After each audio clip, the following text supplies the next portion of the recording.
ahead and raise your hand. We'll get microphones to you. Questions for either one of these two. Jeremy starts. Dre, I'm sure you've seen it in practice, but when Will gets on a heater like that, what goes through your mind and what are you seeing from him? Let him cook. First thing that goes through my mind is just let him cook, you know. I know that feeling when you catch fire, so it's just like at that point you got to just watch. Go crash boards, crash O boards, and just watch the beauty.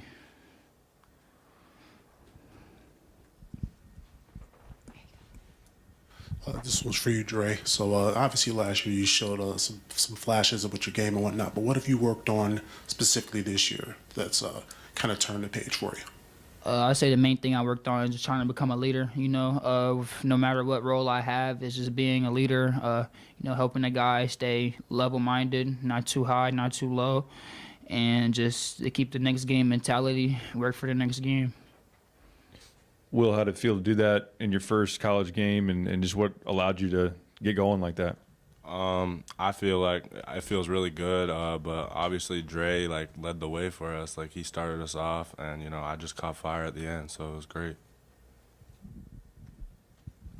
Will, where does that rank on your heaters? I mean, just kind of given your first college game, like on your list of heaters you've gone on. Yeah, that ranks pretty high. Like it felt really good. You know, obviously the fans, the crowd, and we won the game, so it was great.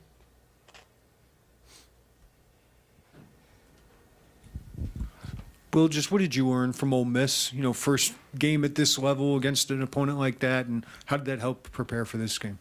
It definitely helped a lot, like getting the nerves out. Of course, like I'm a freshman, you know, I'm gonna go through like a little bit of nerves and stuff. So it was definitely great playing at home and you know, experiencing that the first game, and now I was able to produce this game. So. Dre, that's 2 seasons in a row you've played well against EIU in a season opener. I guess, is there something about the Panthers that helps you perform? My dad went there.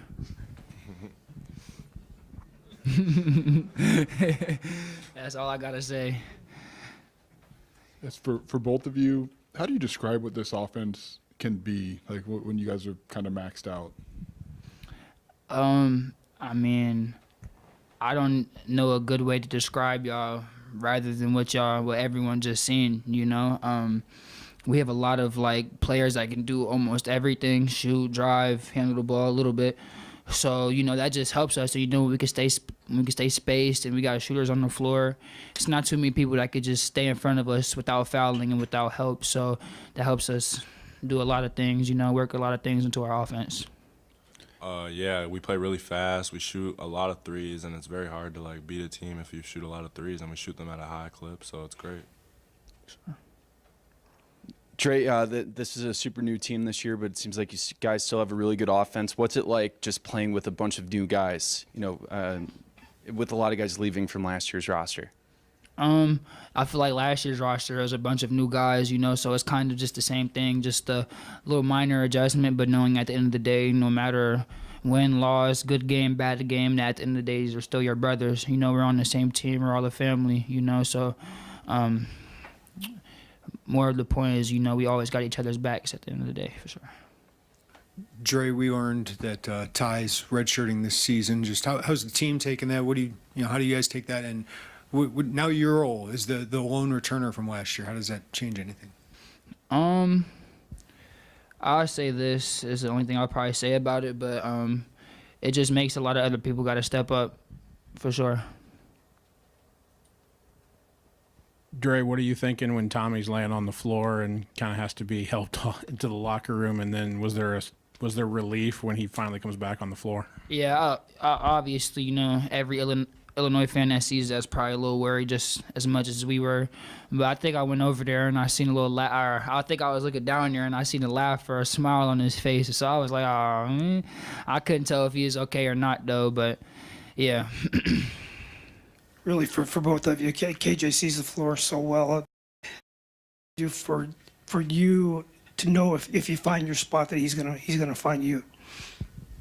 Oh, it means a lot. You know, KJ's a really good point guard. He sees the floor so well, and his passing is just phenomenal. You know, so he might not even see you. He might just feel that you're open, and he'll find you. You know, so playing with someone like KJ is amazing, bro. It's like he's like the perfect point guard teammate that you would want to have on your team for sure, because he's always looking for you before himself. Yeah, nah, KJ is a great player. He sees the whole floor, and everyone loves playing with him. Everyone always says how much they love playing with him. He's gonna find you no matter what. He's also a great teammate. Like he'll lift you up. He's a great communicator, and he's a great leader for sure. Dre, obviously you got a lot from KJ and Will, but Mraz at the rim defensively was 6 blocks. What does that bring to you? Man, that brings a lot to me. It brings a lot of relief on my end. Sometimes you could be playing the best defense, but your man will still get by. And you got people like Mraz, Kerry Booth, even Tommy. Back there to help contest that shot. It's relieving for sure. Dre, what do you look for before you come in terms of maybe where you can impact the game? I just look at what needs help the most, where we need the most. I would say where we need the most energy at, So if we're not crashing boards, and I'll try to go bring energy to the rebounding side of things. If it's defensive side of things, I'll come help try to bring energy to the defensive side of things. This is really where I feel like we need to seek energy. For both of you, obviously an improvement over the game against Ole Miss, but is there still anything you want to see the team tighten up before Friday's game? Just with me being the type of person I am, and I'm sure like our team, we want to get better at everything. We want to work on everything, and we just want to be at our best going into the season in the next 39 games, 40 games. Yeah, I just feel like we need to improve on like a lot of things. You know what I'm saying? We're young. We're gonna go through some growing pains, and we got a lot to improve on. But I'm ready and I'm excited. Sure. Yeah, this one's for Will. What do you okay? This is for Will. What do you take about playing like a smaller school like Eastern Illinois? Obviously, you got some smaller schools before you get into Big Ten play. So how do you take stuff from that and then take it into Big Ten play? We take it the same as any game. I feel we're trying to win. We're trying to play our best and play our offense. Thank you, guys. Thank you.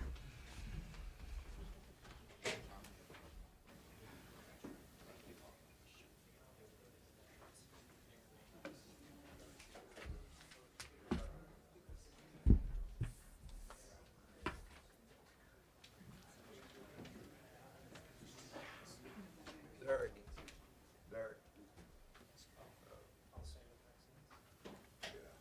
Please.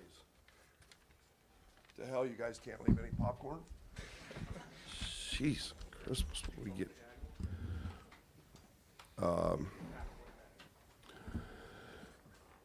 Nice first start, first game. It was nice to truthfully see the guys back in State Farm Center, place that and I'm so proud of our fans selling out, our students, the Orange Crush, in 26 minutes. There's nothing like playing here. So I'm excited for our guys. There was a anxiety level, a sense of nerves to being here for the first time. Obviously, the exhibition at Old Miss was a different experience going on the road, but saw a lot of really good things. I'm going to start with Kylan Boswell's on-ball defense in the first half. I thought it was fabulous. I thought it stymied them.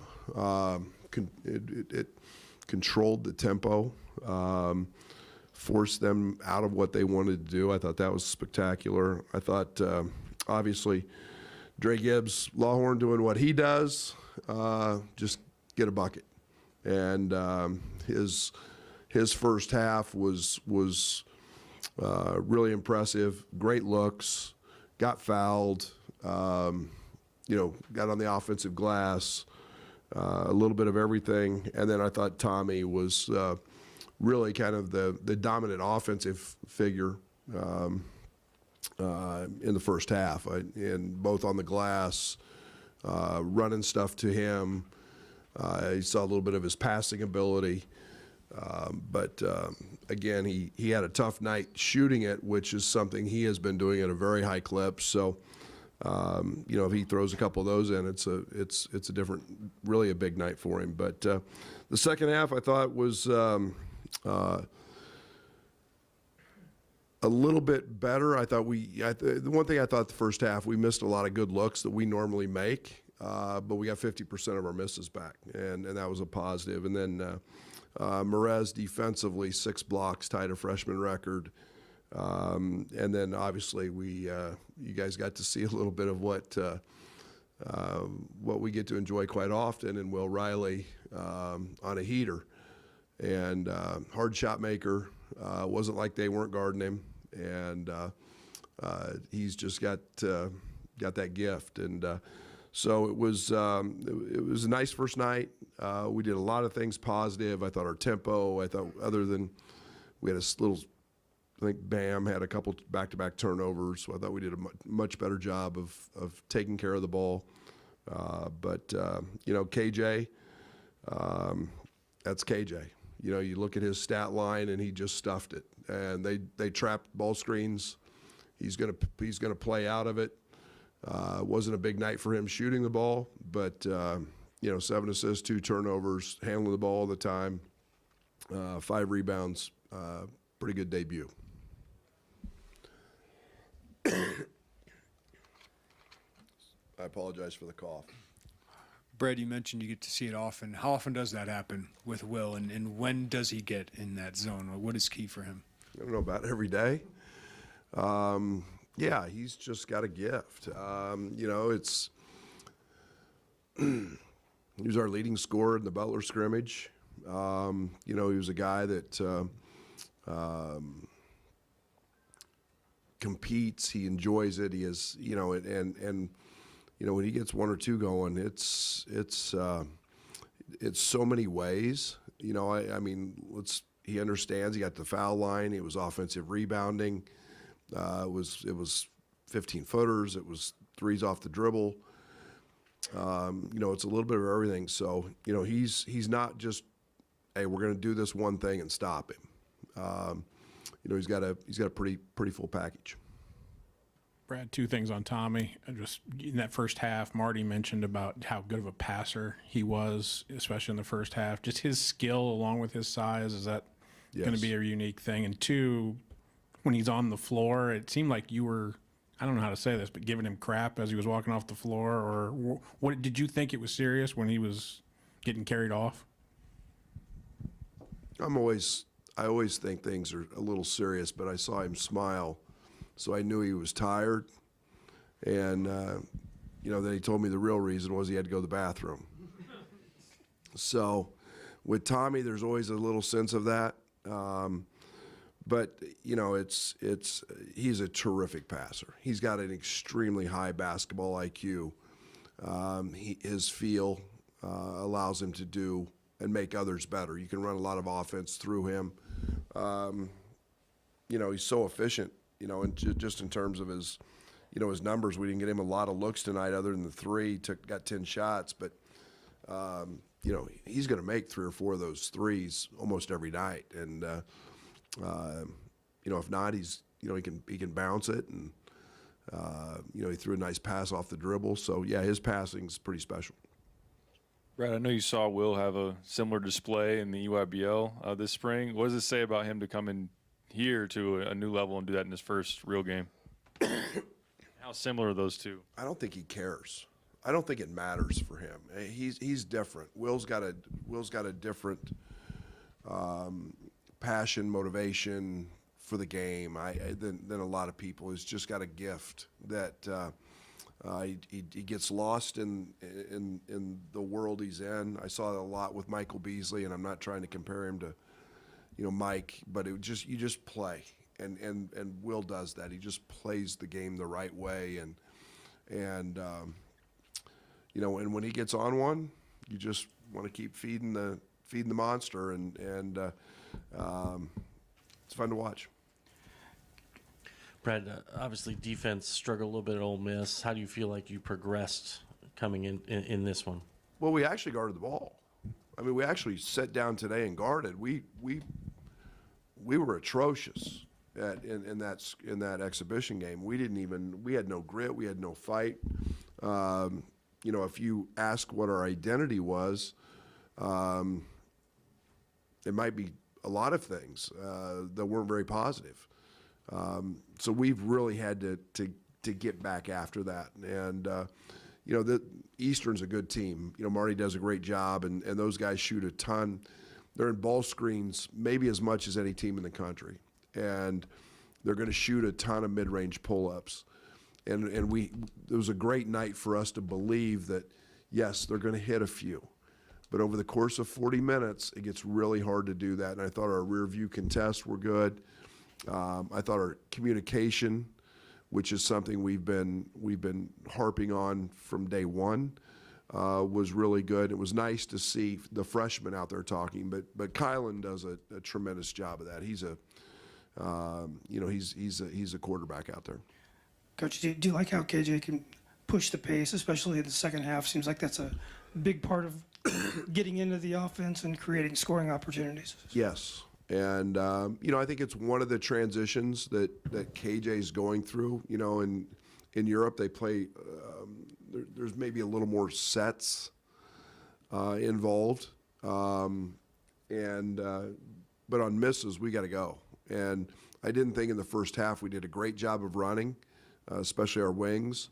But KJ excels in the open court. And, if you're open and you run, guys are starting to figure out he'll get you the basketball. So we'll keep growing in that area, but I love that aspect of his game.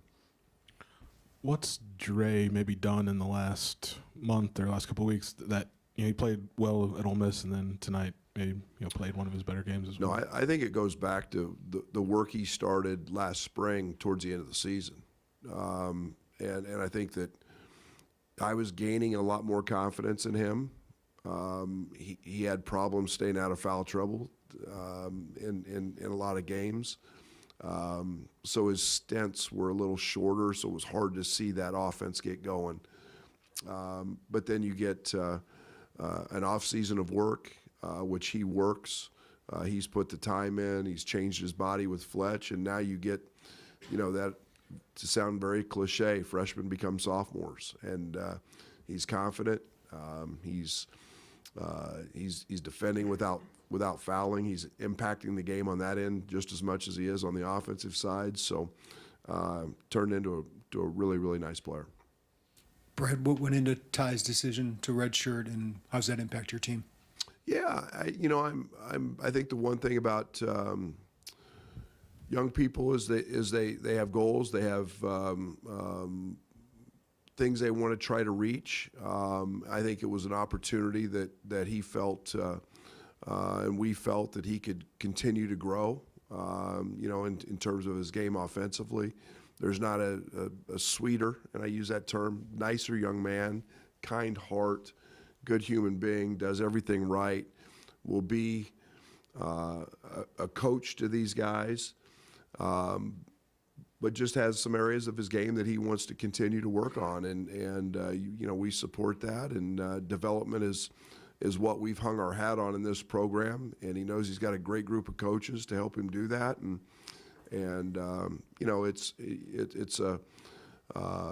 it's always a loss when you lose a guy who started every game off a Elite Eight team. And I always say this about Ty when I'm asked about him, he's a winner.